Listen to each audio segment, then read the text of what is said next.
Niswa inter college Paharpur Azamgarh admission open class nursery to 12 Hindi and English medium affiliated to UP board.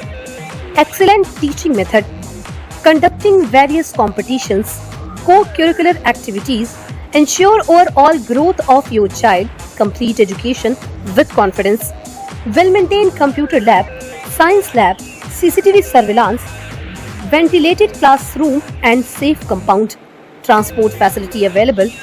खुशखबरी विद्यालय को विज्ञान, commerce, गृह विज्ञान, शिक्षा शास्त्र, नागरिक शास्त्र, भूगोल तथा समाज शास्त्र विषयों की मिली मान्यता। लिमिटेड सीट्स, एडमिशन के लिए जल्दी करें।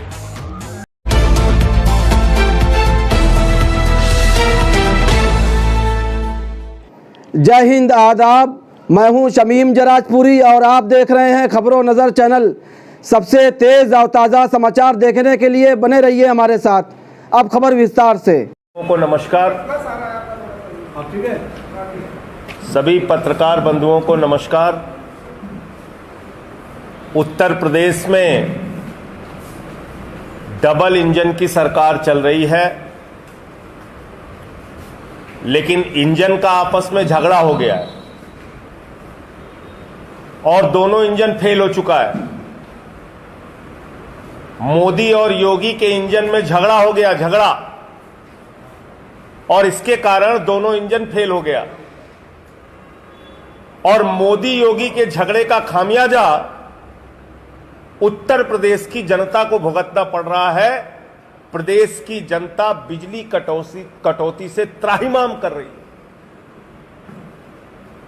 बिजली कटौती के कारण लोगों की जान जा रही है। गोरखपुर में 137 लोगों की जान चली गई, बस्ती मंडल में 33 लोगों की जान चली गई, अकेले बलिया में 104 लोगों की जान चली गई। लोग अस्पतालों में मर रहे हैं, गर्मी के कारण तमाम बीमारियों का शिकार हो रहे हैं। और ये खामियाजा उत्तर प्रदेश की जनता को, मैं स्पष्ट शब्दों में कहना चाहता हूं, मोदी और योगी के झगड़े के कारण भुगतना पड़ रहा है। उत्तर प्रदेश की जनता को मोदी और योगी की लड़ाई के कारण बिजली नहीं मिल रही। और क्यों यह बात मैं कह रहा हूं? मंत्री आ गया मोदी जी का, एमडी आ गया योगी जी का, दोनों में आपस में पटती नहीं। पहले कहा साहब फ्री बिजली देंगे, फ्री बिजली देंगे। चलो, फ्री बिजली तो आपने कूड़ेदान में डाल दिया, उसकी कोई चर्चा ही नहीं करते अब आप। आज उत्तर प्रदेश में 27,000 मेगावाट बिजली की जरूरत है और मात्र 4,000 मेगावाट का बिजली उत्पादन उत्तर प्रदेश की योगी सरकार कर रही है। 23,000 मेगावाट बिजली ये बाहर से खरीदते हैं। उसके बावजूद 10-10, 12-12 घंटे की बिजली कटौती होती है। मुख्यमंत्री जी कहते हैं जिला मुख्यालयों पे 24 घंटे बिजली रहेगी। मैं कल आ रहा हूं सुल्तानपुर से, 12 घंटे बिजली नहीं थी। आप लोग भी लखनऊ में रह रहे हैं, यहां राजधानी में बिजली कटौती हो रही है। बलिया और गोरखपुर और बस्ती और बाकी जिलों की बात तो छोड़ ही दीजिए, घंटों घंटे बिजली कटौती हो रही है। शहरों की बात मैं कह रहा हूं, गांव में तो कई कई दिनों तक लाइट नहीं रही। ये परिस्थिति क्यों है?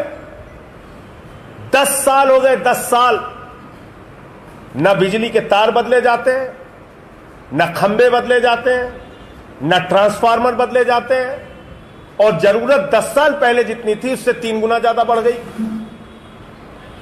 तो ट्रांसफार्मर पे लोड अगर ज्यादा पड़ेगा, गर्मी के दिनों में बिजली के तार पे लोड ज्यादा पड़ेगा, तो बिजली कटौती होगी, ब्रेकडाउन होगा।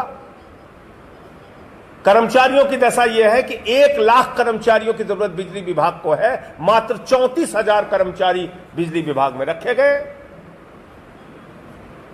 67,000, 66,000 बिजली कर्मचारियों की कमी से जो विभाग चलेगा, वो विभाग कितनी क्षमता से काम कर पाएगा, आप बताइए।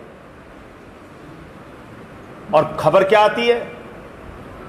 मोदी का मंत्री है, योगी का एमडी है, मोदी का मंत्री है, योगी का एमडी है। दोनों झगड़ा कर रहे हैं। अरे भाई, झगड़ा अपना दिल्ली में बैठ के सुलझा लो, उत्तर प्रदेश की जनता को क्यों मार रहे हो आप? और आपका एक मंत्री है, वो कह रहा है अरे भाई गर्मी होती है तो लोग बुजुर्ग तो मर ही जाते हैं। गजब बात है। निकाल दीजिए मंत्रियों को, विधायकों को एसी कमरों से, फिर उनसे ये सवाल कीजिए। 44 डिग्री 45 डिग्री टेम्परेचर में चला के तब पूछिए मंत्री जी से और विधायक जी से कि बिजली कटौती से जान कैसे जाती है, तब पता चलेगा।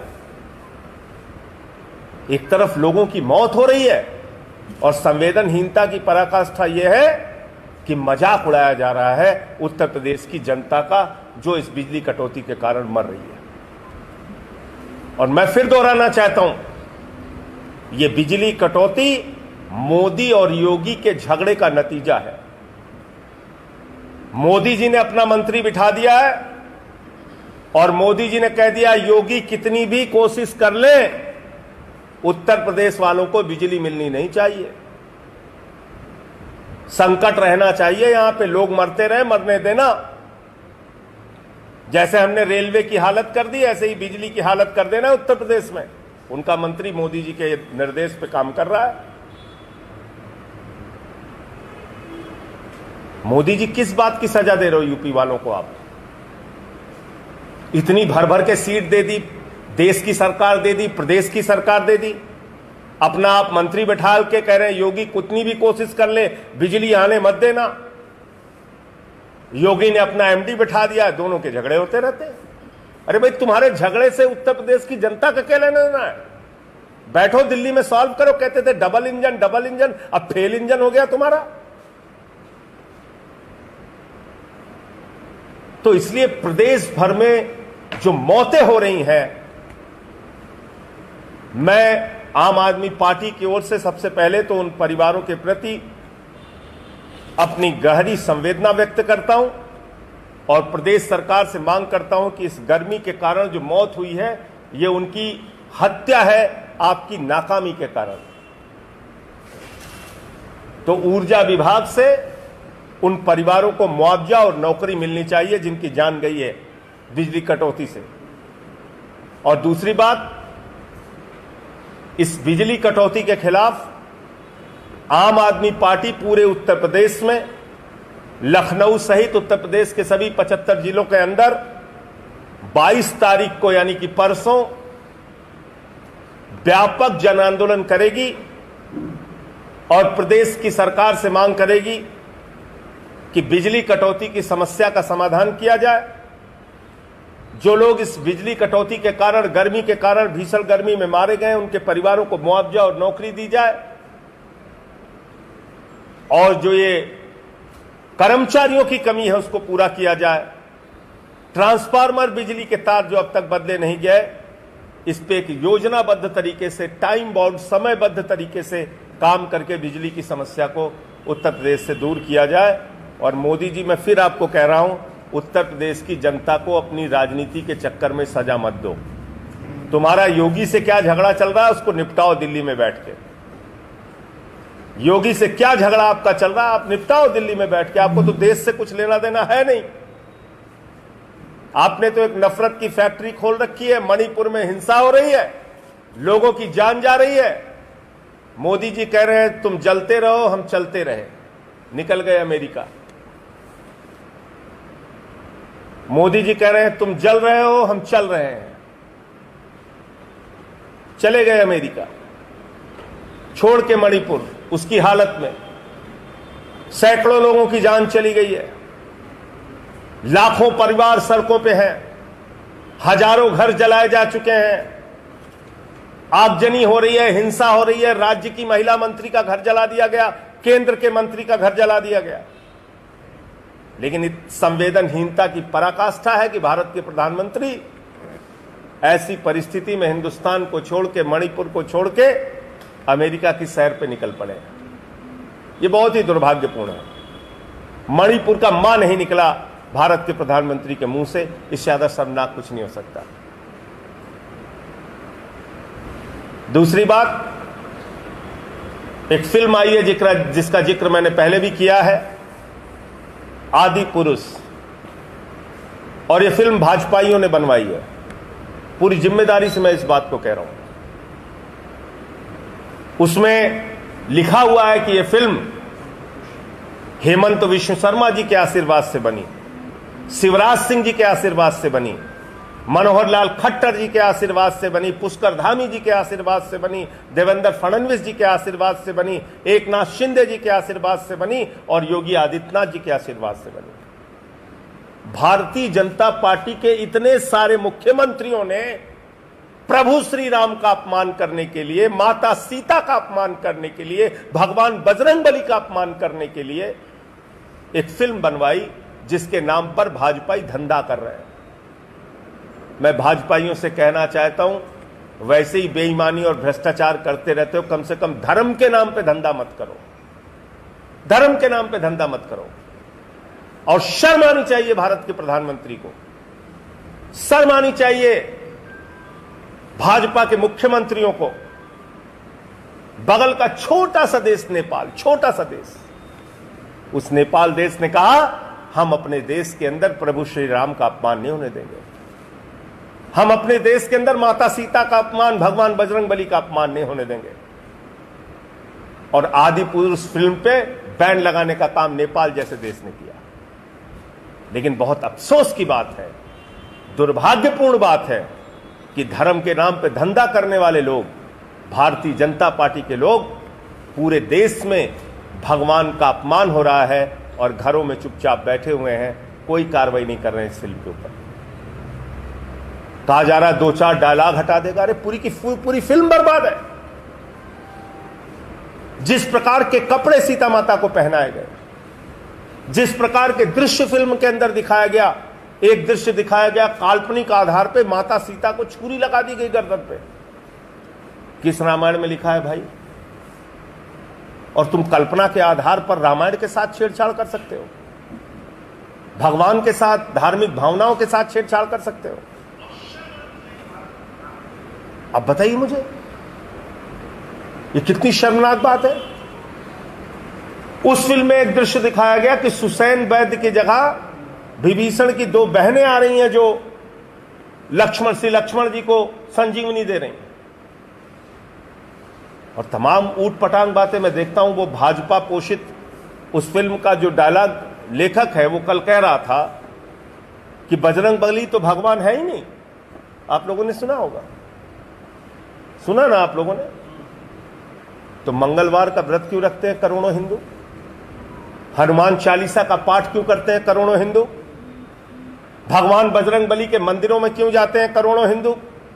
भगवान बजरंगबली के प्रति आस्था क्यों रखते हैं देश के करोड़ों हिंदू? अगर भगवान बजरंगबली भगवान है ही नहीं, ये इस फिल्म को बना के भाजपाई स्थापित करना चाहते हैं, तो मैं भाजपाइयों से पूछना चाहता हूं, क्या कल को तुम हनुमान चालीसा पे बैन लगाने वाले हो? हनुमान जी के मंदिरों में ताला लगाने वाले हो? क्या करना चाहते हो तुम? क्या क्या देखना पड़ेगा इस देश को? इसीलिए मैं बार बार कहता हूं, भारतीय जनता पार्टी दुनिया की नफरत फैलाने वाली सबसे बड़ी फैक्ट्री है। अगर इस फैक्ट्री में ताला नहीं लगाया गया तो ये देश पूरी तरीके से बर्बादी की कगार पे जा रहा है। कभी हिंदू को मुसलमान से लड़ाते हैं, कभी हिंदू को सिख से लड़ाते हैं, कभी हिंदू को ईसाई से लड़ाते हैं।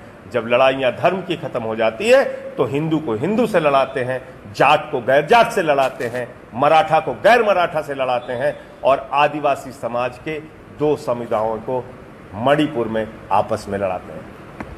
ये भारतीय जनता पार्टी नहीं है, भारतीय झगड़ा पार्टी है। इससे देश के लोगों को सावधान रहना चाहिए। मुझे इतनी बात कहनी थी। आपका कोई प्रश्न हो तो पूछ सकते हैं। मुसलमान और दलित दोनों में कंफ्यूज है कि हम किधर जाएं, कैसे देखते हैं? देखिए, मैं तो कह रहा हूं मुसलमान और दलित का ही सवाल नहीं है। देश के नौजवान हो, किसान हो, महिलाएं हो, माताएं बहनें हो, मैं सबसे एक ही चीज की अपील करना चाहता हूं, ये नफरत की फैक्ट्री जब तक खुली रहेगी, ना आपको रोजगार मिलेगा, ना फसल का दाम मिलेगा, ना महंगाई से छुटकारा मिलेगा। इस नफरत की फैक्ट्री को पहले बंद कराइए और सारे लोग मिल के बंद कराइए। इसमें जाति धर्म का भेदभाव नहीं होना चाहिए। वही तो वो चाहते हैं, दिन रात यही तो करते रहते हैं। पहले धर्मों के झगड़े कराओ, फिर आपस में झगड़े कराओ, फिर घर घर में झगड़े कराओ, फिर मोहल्ले मोहल्ले में। यही काम है इनका। रोजगार की बात तो करते नहीं। बिजली की हालत यूपी में आप देख ही रहे हैं।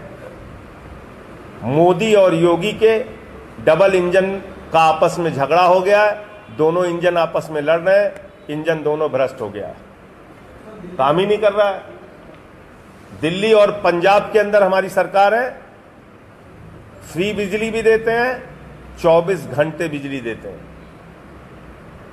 और ये इसका जीता जागता उदाहरण है कि दिल्ली में एक पढ़े लिखे योग्य शिक्षित मुख्यमंत्री हैं जो दिल्ली की जनता को फ्री बिजली भी दे रहे हैं और 24 घंटे बिजली भी दे रहे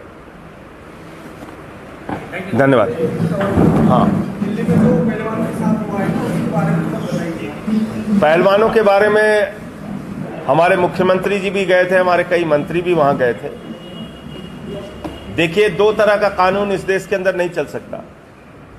पक्ष के लोगों के लिए अलग कानून, विपक्ष के लोगों के लिए अलग कानून। देश के इतने प्रतिष्ठित पहलवान, अंतर्राष्ट्रीय स्तर के पहलवान जिनको ओलंपिक में मेडल मिला हो, उनकी शिकायत पे अगर पुलिस कार्रवाई न करे और प्रधानमंत्री खामोश रहे, जो प्रधानमंत्री उनके साथ फोटो खिंचाने को लालायित रहते हैं, अपने परिवार का सदस्य मानते हैं, तो इससे ज़्यादा दुर्भाग्यपूर्ण बात कोई नहीं हो सकती। और मैं समझता हूं कि अब पुलिस ने एन के एन प्रकारेण कैसे भी करके चार्जशीट दाखिल की है, तो कोर्ट को निश्चित रूप से इन बातों का संज्ञान लेना चाहिए और प्रधानमंत्री जी को अपनी खामोशी इस मामले में तोड़नी चाहिए।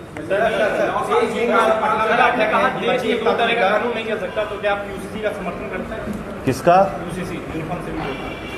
देखिए, यूसीसी में कई सारे विषय हैं, अभी सरकार का कोई ड्राफ्ट नहीं आया।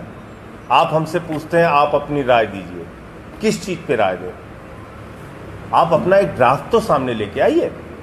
पहले सरकार की जिम्मेदारी है कि यूसीसी के ऊपर उनकी क्या सोच है, वो क्या करना चाहते हैं इस देश के अंदर, वो अपना ड्राफ्ट देश की जनता के सामने लेके आए, तब हम लोगों का मत पूछे और तब मत देना जायज भी होगा। अभी तो उनके पास कोई विजन नहीं, कोई सोच नहीं। आप कोई ड्राफ्ट ही नहीं रख रहे हैं, आप किस चीज पे हमसे राय ले रहे हैं? हवा में। आपने यूसीसी पे आपकी सरकार की क्या सोच है, क्या सुझाव है, क्या आप चाहते हैं, ये सामने कीजिए, फिर हमसे सवाल कीजिए। सर, 23 जून को सब पटना में बैठक होगी विपक्षी दल की, जिसमें कि आपको सौरभ भारद्वाज ने एक फॉर्मूला तय किया कांग्रेस के खिलाफ कि आप पंजाब छोड़ दो, दिल्ली छोड़ दो। ऐसे में बीजेपी कटान करके आपस में लड़ रहे हैं, एकता कहाँ है? पंजाब दिल्ली छोड़ दिया, कांग्रेस छोड़े। देखिए, बीजेपी एक ऐसी पार्टी है जिनके घटक दलों ने एक एक करके उनको छोड़ दिया। शिवसेना उनका इतना पुराना घटक दल उनको छोड़ के चला गया। नीतीश कुमार उनका इतना पुराना घटक दल, नीतीश कुमार जी का जेडीयू, वो छोड़ के चला गया। अकाली दल उनका वर्षों से साथ था, उसने कहा हम मोदी के साथ नहीं निभा सकते, वो छोड़ के चला गया। तो कितने झगड़े भाजपाई करते हैं आपस में, पहले तो इसका जवाब उनको देना चाहिए। जहां तक विपक्षी दलों का प्रयास है, 23 तारीख की बैठक हो रही है पटना में, और निश्चित रूप से हम ये सोच के चल रहे हैं कि उसमें कुछ सार्थक परिणाम इस बैठक के निकल के आएंगे और तब आधिकारिक रूप से आपसे बात करेंगे। खबर और विज्ञापन के लिए संपर्क करें। आजमगढ़ की ताज़ा और तमाम खबरों को सबसे पहले देखने के लिए हमारे चैनल को सब्सक्राइब करें।